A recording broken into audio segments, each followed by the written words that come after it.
Are you hungry for the latest news and trends from the internet? Welcome to What's Cooking on the Internet, your one-stop shop for discovering the hottest digital delights. Hit that subscribe button and let's get cooking. Can we afford to sacrifice our values for the sake of national security? Drop a comment with what you think. As the US president pushes for stricter immigration policies, a tough question arises.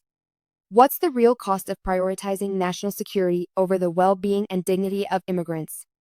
Despite polls showing most Americans disapprove of the current approach, the president remains firm in his stance. Immigration is a complicated issue with many different perspectives. Some people think stricter policies are necessary to keep us safe, while others believe they're unfair and inhumane. We need to think about the consequences of these policies, including how they'll affect families, communities, and the economy. Here are some key points to consider. The president wants to cut immigration by 50% in the next 2 years, citing national security concerns. Most Americans don't like the current approach, with many worried about how immigrants are being treated and the potent economic impact. Critics say the policies are too broad and might accidentally target innocent people, like refugees and asylum seekers.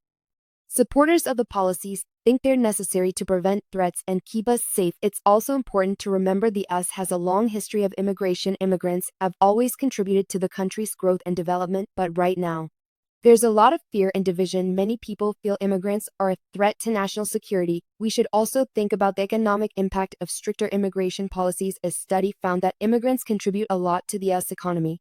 Paying taxes and creating jobs. If we reduce immigration, it could have big consequences, like slower economic growth and labor shortages. In the end, immigration is a complicated issue with many different opinions. As we move forward, we need to prioritize empathy, understanding, and our values as a nation. By having thoughtful and informed discussions, we can work towards finding a solution that balances national security with the well-being and dignity of immigrants.